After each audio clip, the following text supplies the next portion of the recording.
Okay. What was the last thing that we discussed? Landforms and their evolutions. ठीक है, तो उसमें हमने 5 जियोमॉर्फिक एजेंट्स के थ्रू जो लैंडफॉर्म्स क्रिएट होते हैं उनके बारे में डिस्कस करा था. ठीक है, today we will move to our next topic which is the composition and structure of atmosphere. Right, अब इस पर्टिकुलर टॉपिक में सबसे पहले तो मुझे ये बताओ कि एटमॉस्फेयर है अर्थ के पास. What if the earth is not having the atmosphere with it? अगर अर्थ के पास उसका एटमॉस्फेयर नहीं होगा तो क्या होगा? What will happen? Sun rays will come directly. अभी क्या होता है? Ozone layer. तो ओजोन लेयर हमें प्रोटेक्ट करती है. चलो उसके बारे में बात करेंगे. और बताओ, और एटमॉस्फेयर नहीं होगा तो क्या होगा? मीटियोर जो स्पेस से आएंगे, ठीक है, they will directly reach the surface of the earth. Without friction ये डायरेक्टली अर्थ के सरफेस तक पहुंच जाएंगे. Right, okay, good. अभी क्या होता है? अभी फ्रिक्शन की वजह से most of them are burnt in the sky. Right, उसके अलावा बताओ, what other than this? No air particles, no air, no wind. No air, no wind. ठीक है, good. No air and no wind. Keshav,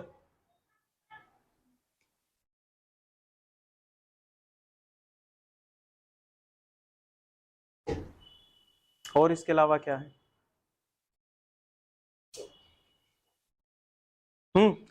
अगर atmosphere नहीं हो तो what will happen? Come on यार, तो बेसिक साइंस है यार, ये तो जवाब दे ही सकते.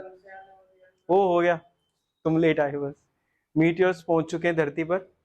ठीक है, हमारी स्किन बर्न हो चुकी है because of the ozone layer नहीं है. ठीक है, हवाएं चल नहीं रही हैं. ठीक है, और बताओ.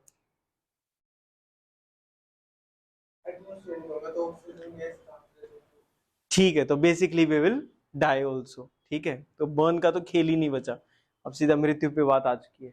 और उसके अलावा कुछ होगा? Will you be able to hear मी?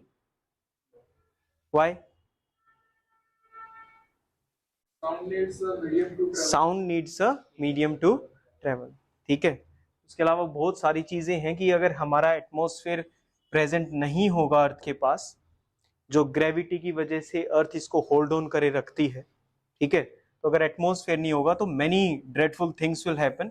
ठीक है, तो आज हम इसी को देखेंगे, what is the composition of the atmosphere and what is the structure of the atmosphere. ठीक है, so let us start. An atmosphere is a layer of gas और लेयर ऑफ गैसेस. तो there are number of gases first of all that envelop a planet. तो एक blanket की तरह atmosphere ने हमारे प्लैनेट को क्या कर रखा है? कवर कर रखा है. And is held in place by the gravity. अगर अर्थ की जैसे ग्रेविटी ना हो तो एटमॉस्फेयर क्या निकल जाएगा बाहर की तरफ. तो ग्रेविटी ने सभी गैसेस को, सभी पार्टिकल्स को अपने पास होल्ड कर रखा है. It is a gravity of the planetary body. ठीक है, क्लियर है? ये एक सिंपल सी definition. The air is an integral part of the earth's mass and 99% of the mass of the atmosphere is confined to the height of 32 kilometre. तो because जो ये हमारा एटमॉस्फेयर है तो उसकी जो मेजर जो उसका मास है that is 90% of the mass, 99% of the mass, it is confined to the first 32 kilometres. ठीक है, तो जितने भी डेंस पार्टिकल्स हैं, जितनी भी डेंस गैसेस हैं, वो क्या करती हैं? नीचे की तरफ आ जाती है. ठीक है, ऊपर एरिया ज्यादा है लेकिन डेंसिटी कम है. ठीक है, earth surface the air is colourless and odourless. अगर एयर को बेसिकली वैसे देखें तो वो पहली बात तो कलरलेस है and second thing is it is odourless and can be felt only when it blows as a wind. ठीक है, अगर तो विंड ब्लो नहीं होगी तो हमको एयर का महसूस भी नहीं होगा किसी पर्टिकुलर. क्लियर, नॉर्मल सी थिंग है, डेफिनेशन है. उसके अलावा तो चैप्टर का नाम है composition and structure of the atmosphere. तो सबसे पहले हम क्या डिस्कस करेंगे? We will be discussing about the composition. क्या क्या चीजें मिलके हमारा एटमॉस्फेयर बनाती है. तो 3 ऐसी चीजें हैं. Number 1 is the gases, number 2 is the water vapour and third is the dust particles. तो ये 3 चीजें मिलके बनाती हैं gases, water vapour and the dust particles. सबसे पहले डिस्कस करते हैं गैसेस को। नाउ गैसेस में as you know that most of the part is made up of nitrogen. Nitrogen कितने अमाउंट में प्रेजेंट है? 71% में प्रेजेंट है। ये तो तुम ओशियन और लैंड का बता रहे हो। 78 कुछ परसेंट प्रेजेंट है, ठीक है। ऑक्सीजन उससे कम प्रेजेंट है। अब इनमें कार्बन डाइऑक्साइड जो है उसका जो अमाउंट है वो क्या है? कम है। कार्बन डाइऑक्साइड का अमाउंट क्या है? कम है। But it is a meteorologically very important gas. अगर मीटरोलॉजी साइंस के बारे में अगर हम बात करें तो ये जितनी भी कम प्रेजेंट है ये भी हमारे लिए क्या है? काफी इंपॉर्टेंट है, as it is transparent to the incoming solar radiation. ठीक है, कैसी है? Transparent to the incoming solar radiation. This is the earth, ठीक है, and this is the incoming solar radiation. तो what is carbon dioxide doing?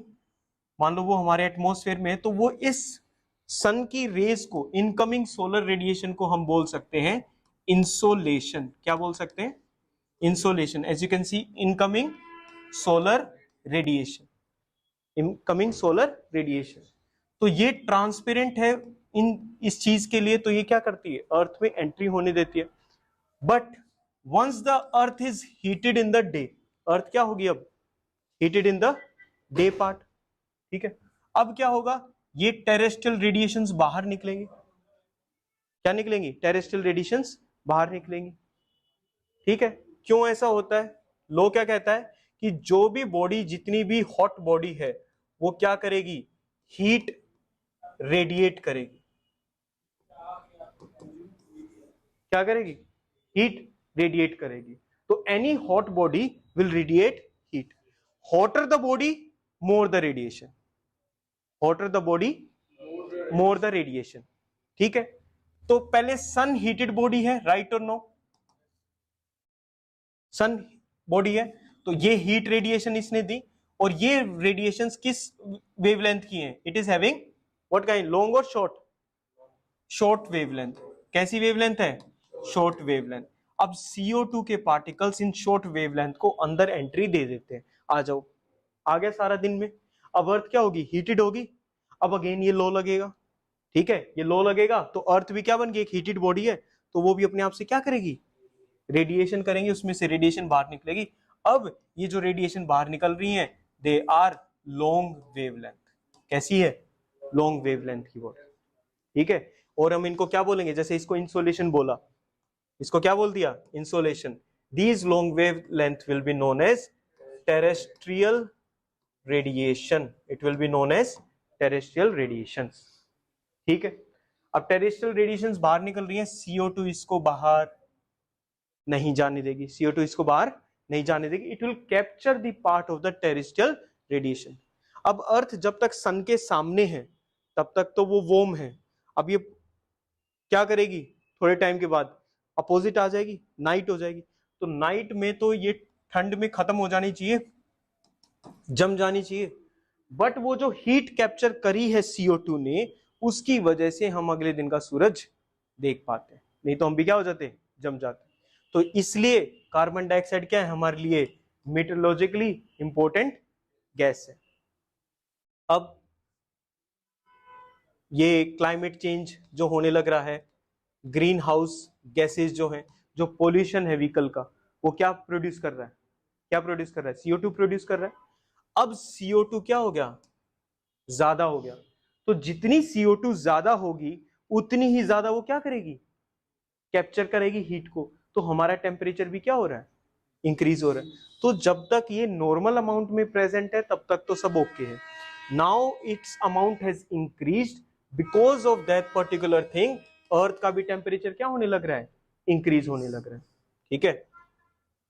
Okay, incoming solar radiation and it is opaque. Opaque means it is not letting it pass again, ठीक है, to the outgoing terrestrial radiation.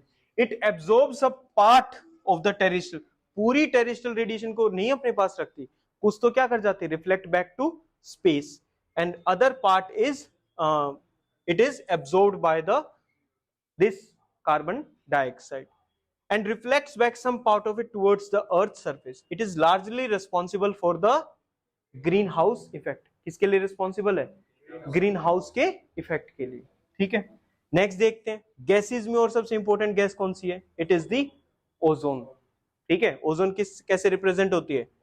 O3, 3 molecules of oxygen, elements of. Another important component in the atmosphere found between the 10 and 50 kilometre. Ozone layer कहां पर कितने पर present है? नीचे से 10 kilometre और फिर कब तक? 50 किलोमीटर तक क्या प्रेजेंट है? ओजोन लेयर प्रेजेंट है। And acts as a filter and absorbs the ultraviolet rays. किसको एब्जॉर्ब कर लेती है?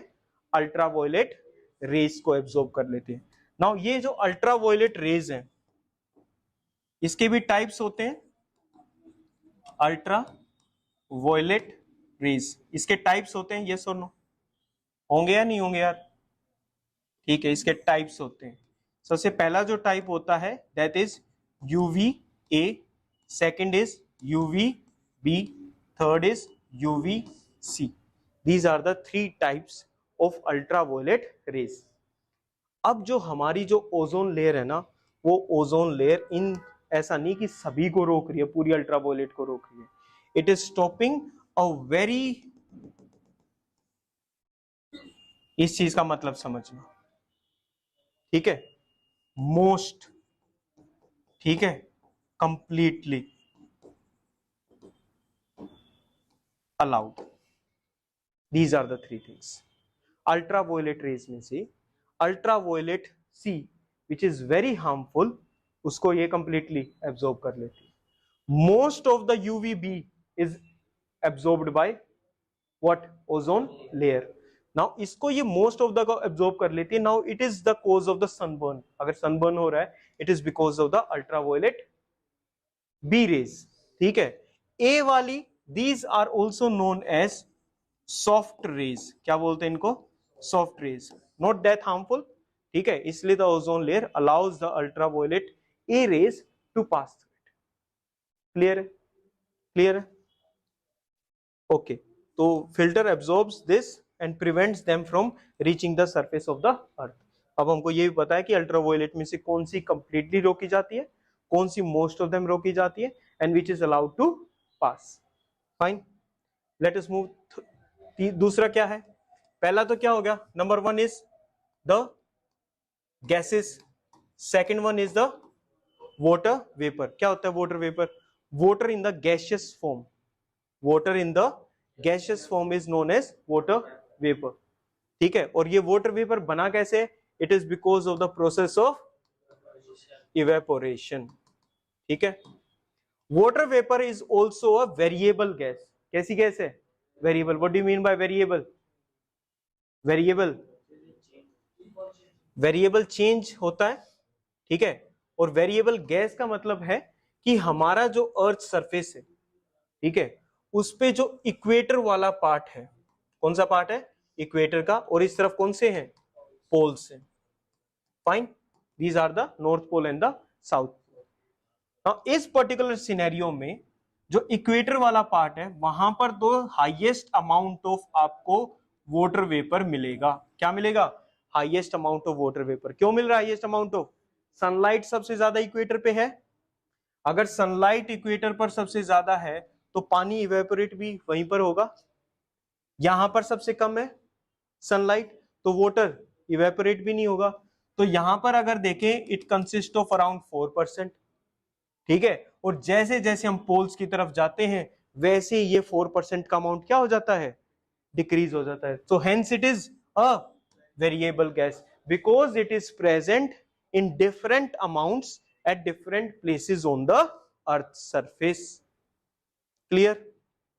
बिल्कुल। Next in the it decreases with altitude। ये दूसरा है। हमारे अर्थ के सरफेस पे जैसे जैसे आप ऊपर की तरफ जाओगे, ठीक है, वाटर वेपर भी डिक्रीज होता चला जाएगा, ठीक है। In warm and wet tropics, tropics what do you mean by tropics? Area कौन से वाला? ठीक है, जो ट्रॉपिक्स का एरिया है, this is the tropic of Cancer, ठीक है, और ये कितने उस पर लोकेटेड है 23.5 degree north. This is the tropic of Capricorn, it is located at 23.5 degree south. This complete area is the tropical area. ये क्या है? This area is the tropical area. ठीक है, इसके बाद सब ट्रॉपिकल टेम्परेट वगैरह शुरू होंगे। तो जो ट्रॉपिकल एरिया है that is warm and it is wet. Wet, why it is wet? More precipitation, more sunlight, more precipitation. In many account 4% of the air by volume, पूरे air का 4% is what? Water vapor. While in the dry and cold areas of deserts and polar regions, desert के areas में, polar regions में it may be less than 1%, 1% से भी ज्यादा है। ये यहाँ 4% है, यहाँ 1%, इसका मतलब वाटर वेपर कैसा है? वेरिएबल गैस में आएगा। Water vapour also decreases from equator towards the poles. Equator से आप जब पोल्स की तरफ जाओगे तो वाटर वेपर का ग्राफ डिक्रीज हो जाएगा। ठीक है, it also absorbs part of the insolation. CO2 भी एब्जॉर्ब करता है, वाटर वेपर भी एब्जॉर्ब करता है, कुछ और गैसेस भी एब्जॉर्ब करती हैं।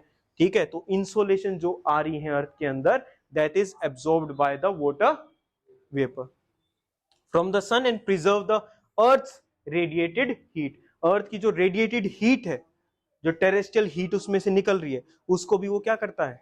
कैप्चर कर लेता है। इस कैप्चर करने से होगा क्या? ये बंदी बना रहा है, ग्रीन हाउस इफेक्ट होगा। रात को जब ठंड होगी तो ये टेम्परेचर को मेंटेन रख सकता है। ठीक है, it maintains the temperature during the night time. ठीक है, this is known as a greenhouse effect. Next पे आते हैं। Next is what?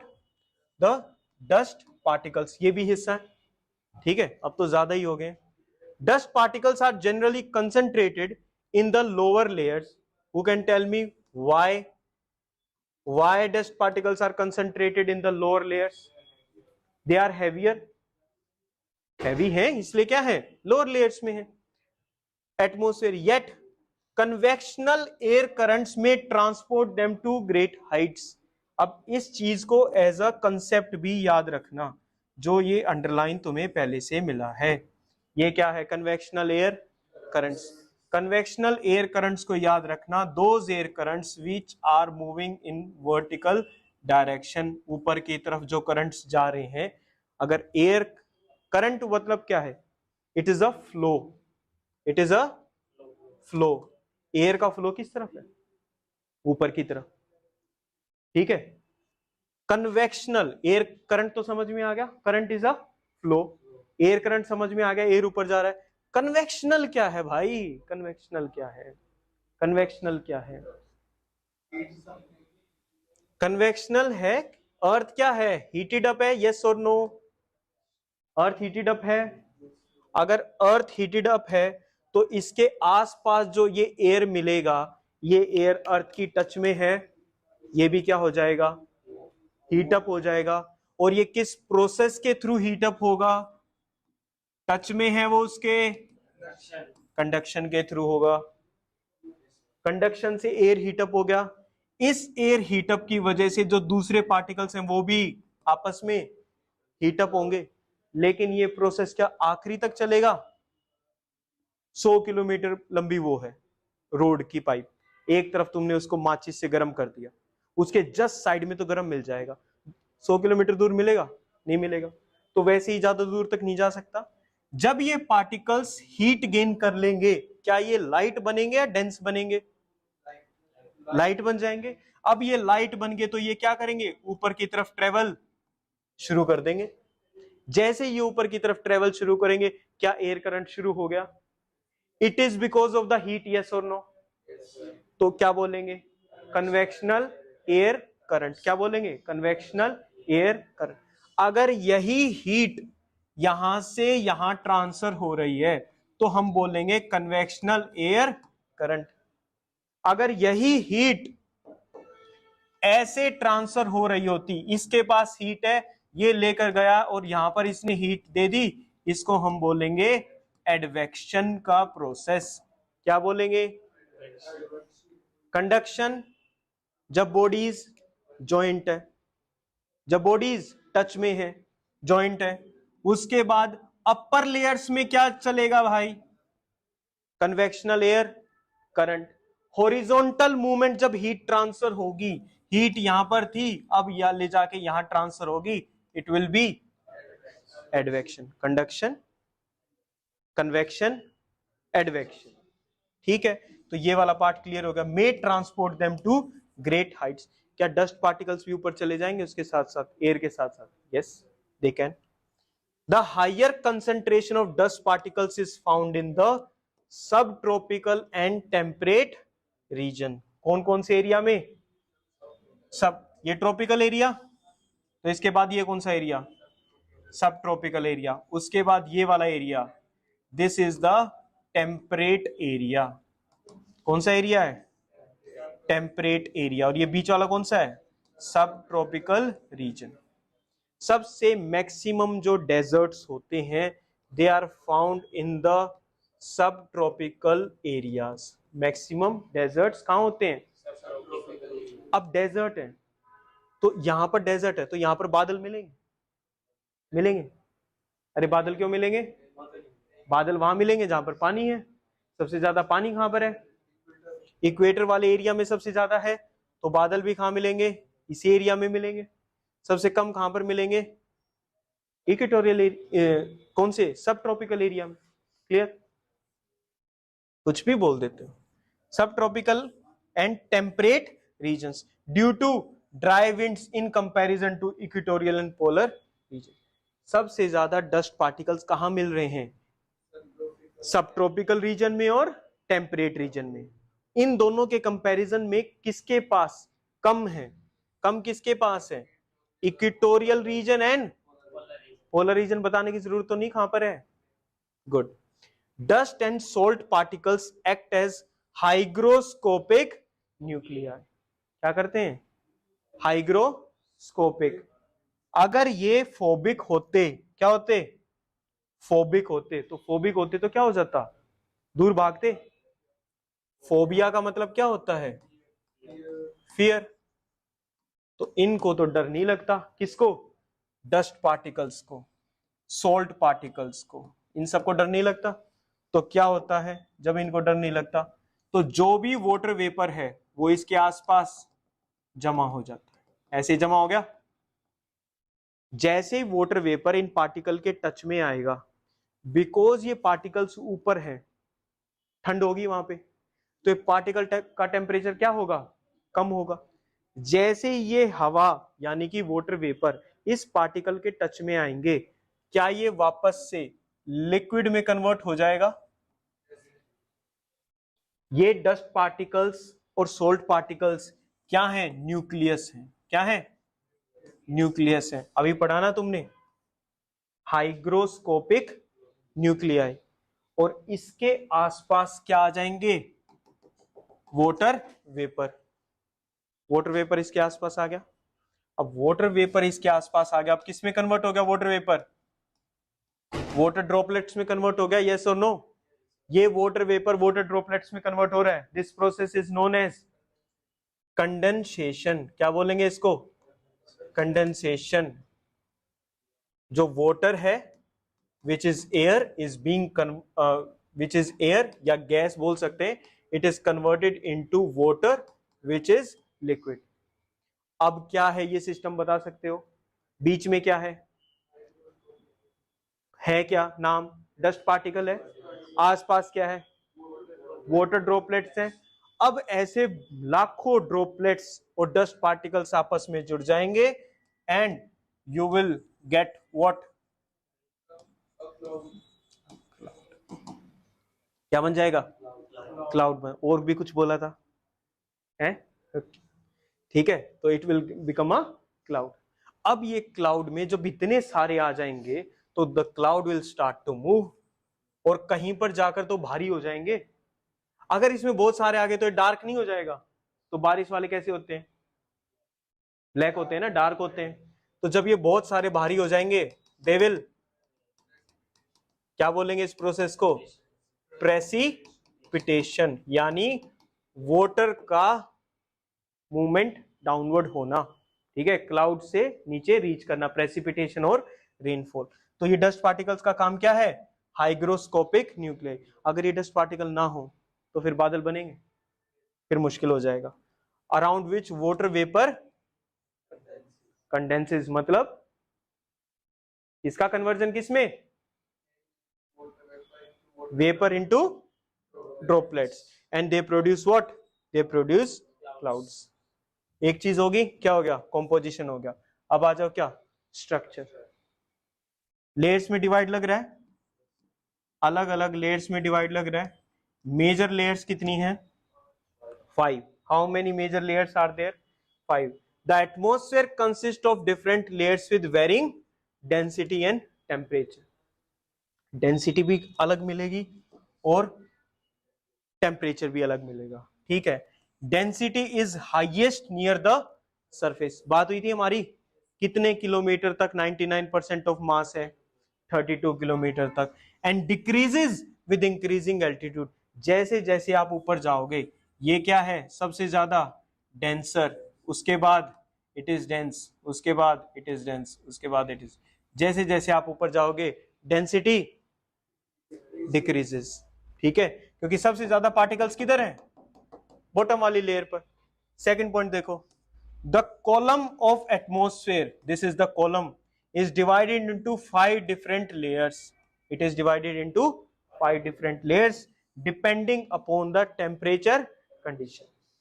5 he layer में क्यों डिवाइड करा, क्योंकि जब सर यहां पहुंचे तो टेम्परेचर बदल गया, जब यहां पहुंचे तो फिर टेम्परेचर बदल गया, जब यहां पहुंचे तो फिर टेम्परेचर बदल गया, कभी बढ़ रहा है और कभी घट रहा है।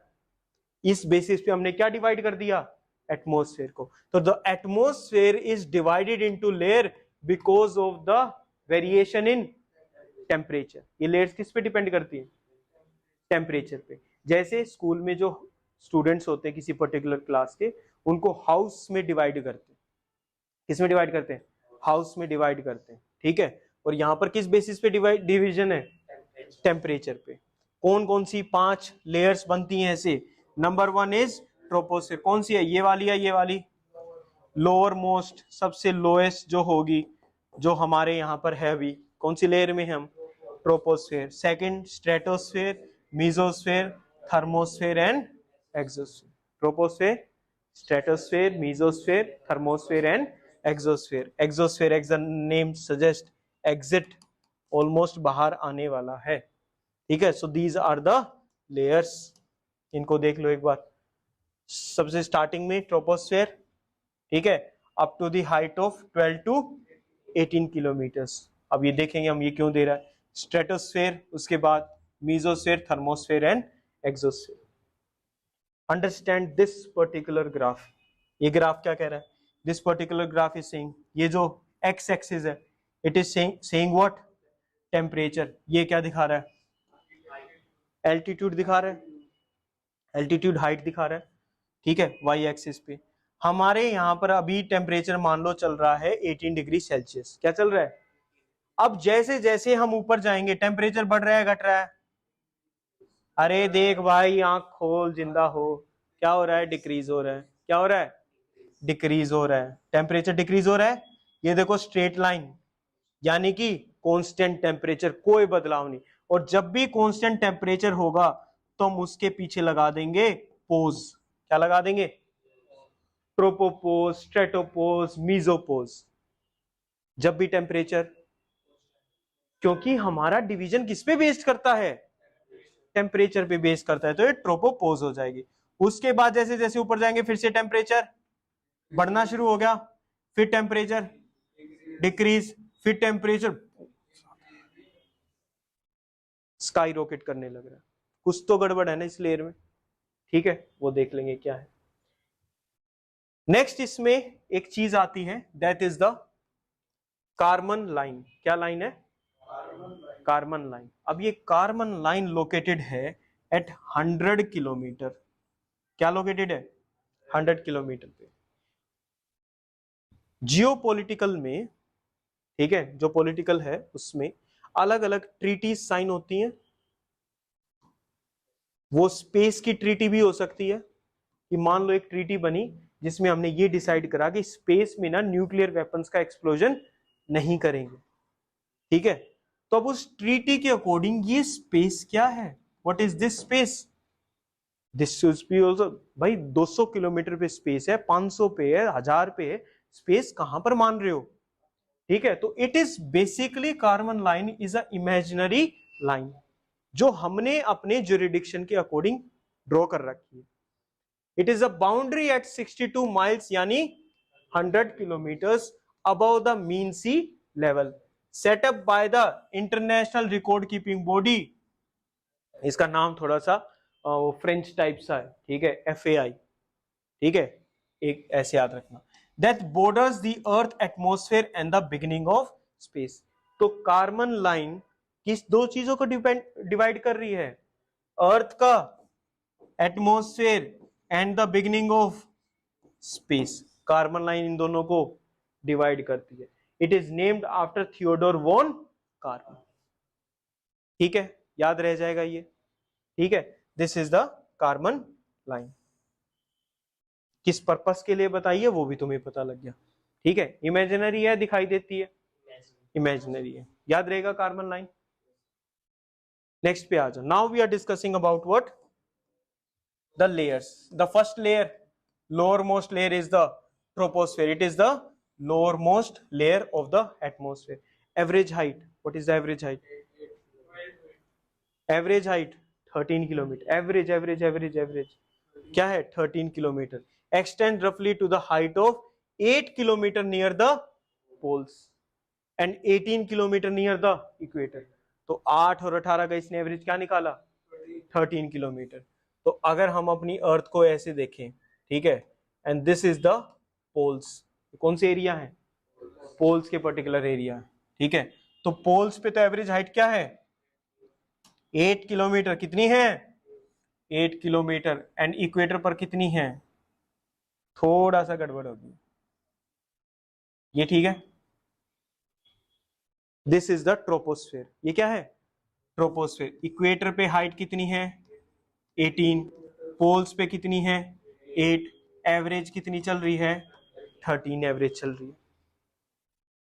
एटमोस्फेयर को खींच कौन रहा है, कौन कौन लोग खींच रहे हैं, कौन सी कंट्री खींच रही है एटमोस्फेयर को अपनी तरफ, कौन सी फोर्स, ग्रेविटी खींच रही है भाई, कोई कंट्री नहीं खींच रही, कौन खींच रही है, ग्रेविटी। और इससे पहले वाले चैप्टर में पढ़ा है पोल्स पे ग्रेविटी ज्यादा होती है, इक्वेटर पे ग्रेविटी क्यों होती है, क्योंकि पोल्स का डिस्टेंस कम है इसलिए ग्रेविटी ज्यादा है। तो ग्रेविटी अगर ज्यादा है तो ज्यादा खींचेगी ना, तो पोल्स पे जो हाइट है ये कितनी हो जाएगी 8 किलोमीटर, और इक्वेटर पे ग्रेविटी कम है तो ट्रोपोस्फेयर ज्यादा ऊपर तक है, ठीक है। एक तो ये रीजन हो गया, ठीक है, एक क्या हो गया ये रीजन हो गया। सेकंड रीजन सुन लो, ये तो बेसिक रीजन हो गया, ठीक है। सेकंड रीजन, इंसोलेशन सबसे ज्यादा किधर है,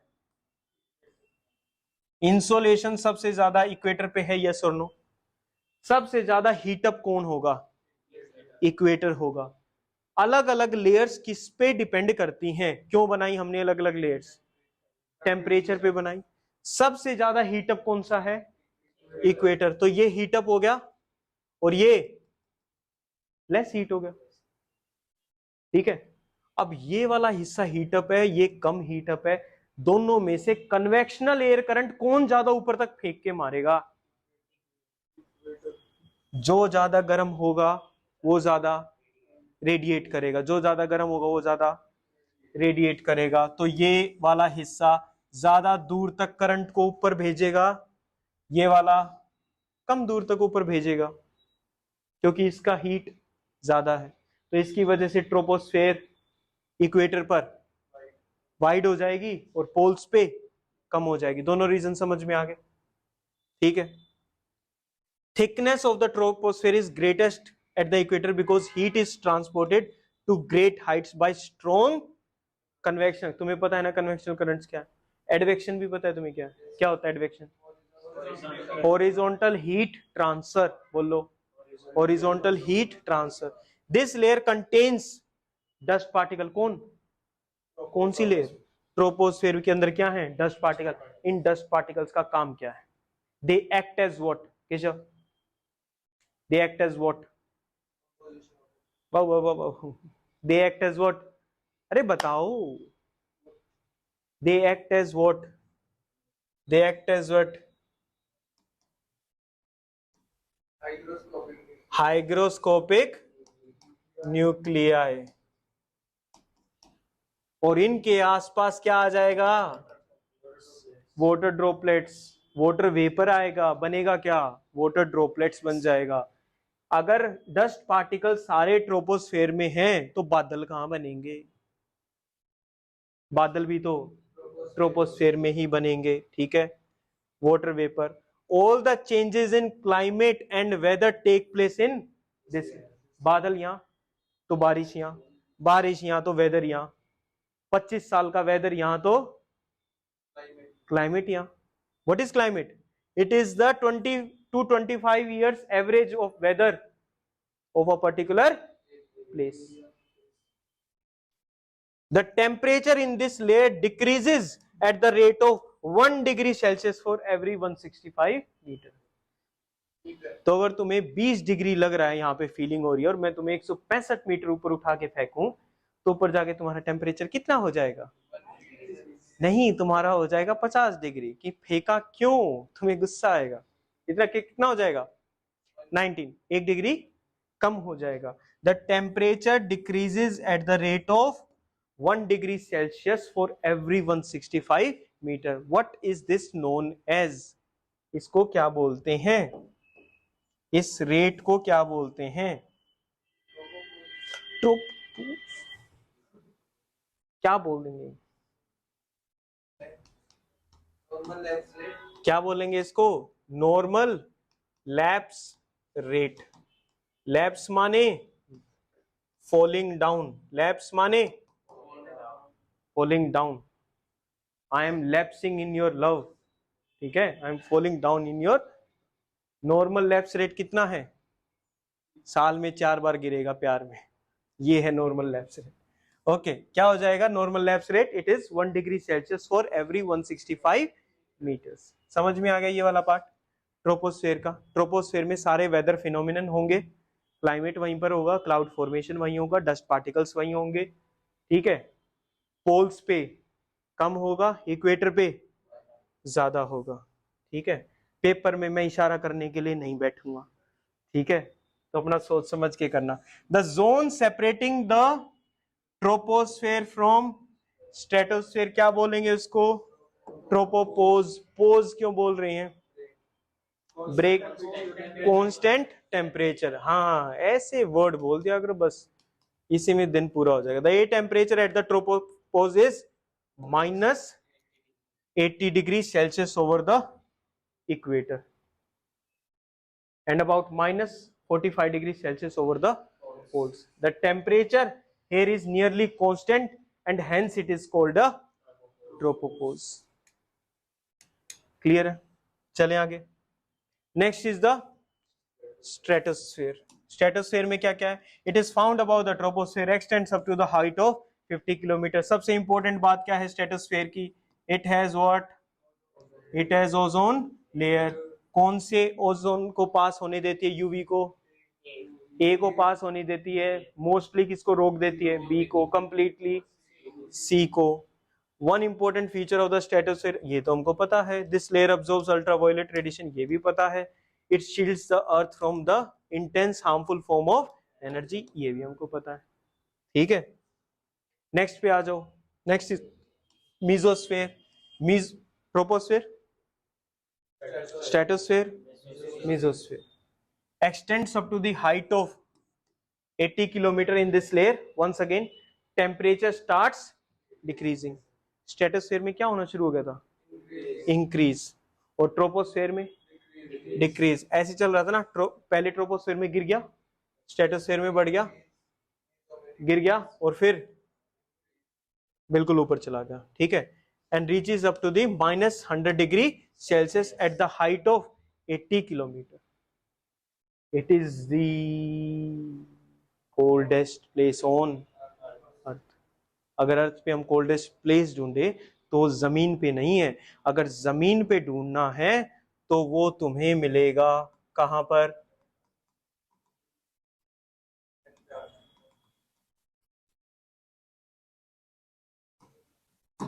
ईस्ट एंटार्क्टिक प्लेट्यू पे एक जगह है दैट इज द कोल्डेस्ट, ठीक है। वैसे अगर देखें तो मीजोस्फीयर है, ठीक है, and has average temperature of -85°। इसका -85 एवरेज है, पहुंच 105 पर भी जाता है। The mesosphere is also the layer where the most meteors burn up the upon the atmospheric entrance.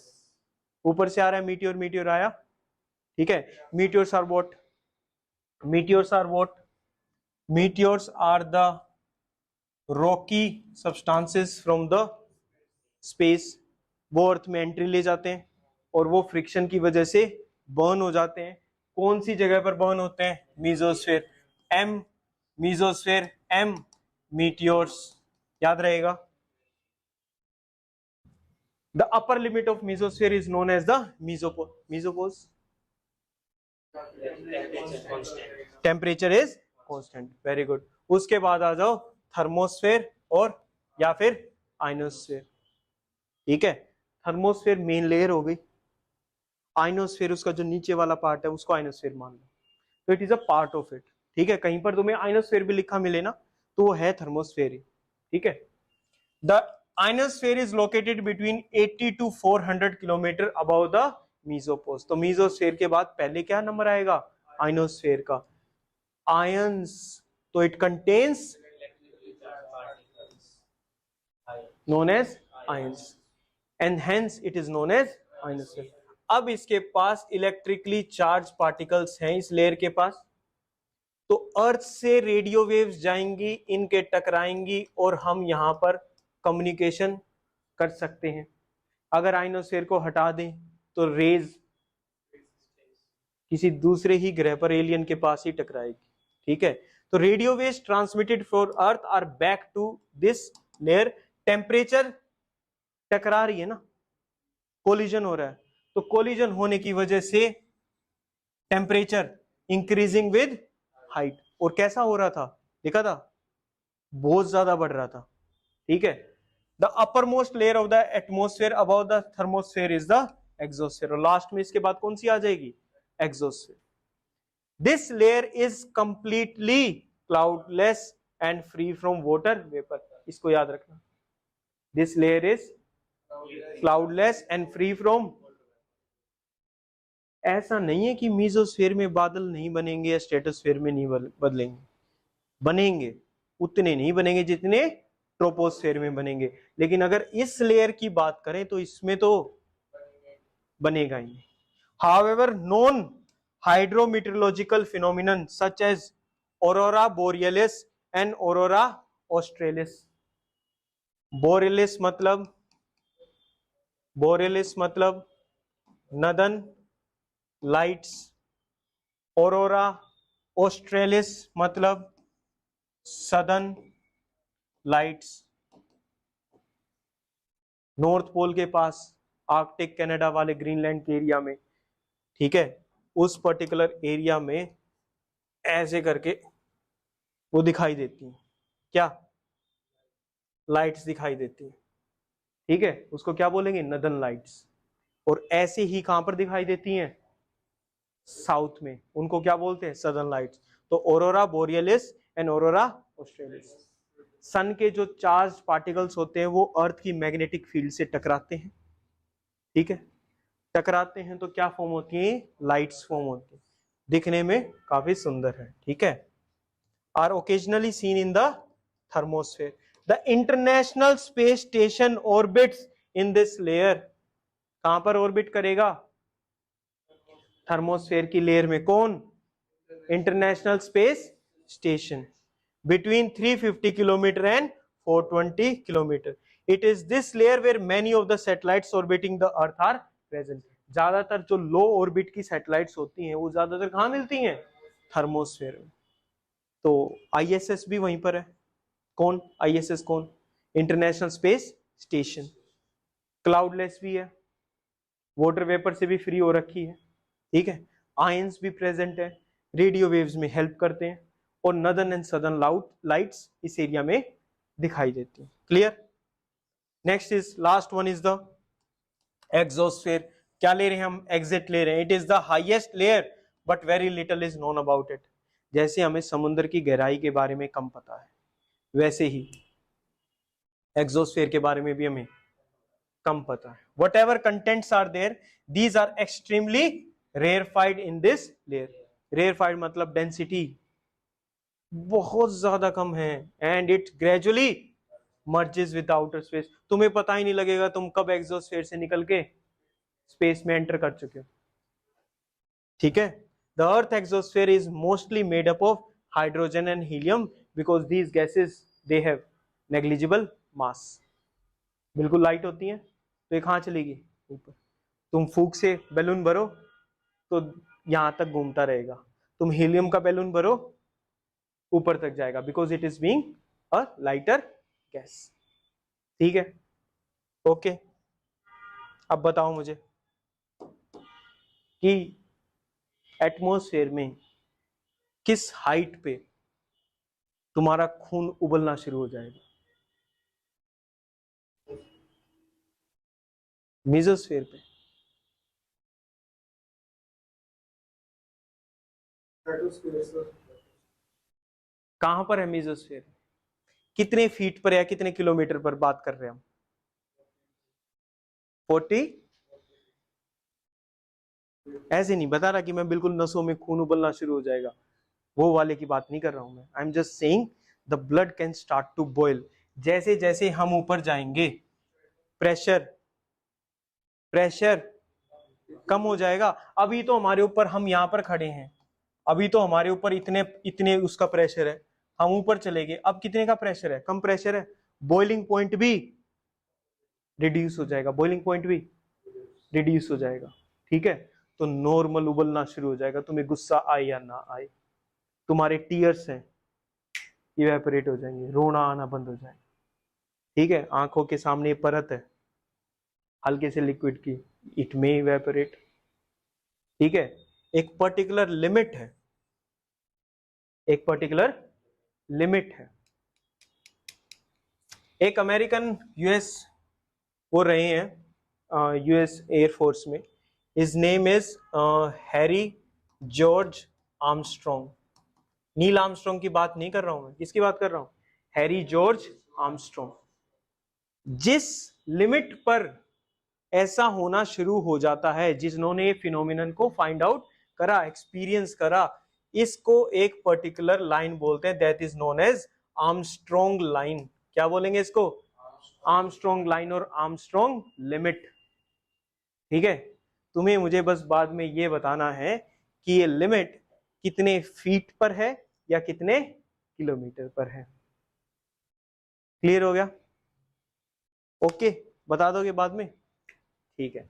So this was the chapter of atmospheric composition and structure of the atmosphere, ठीक है।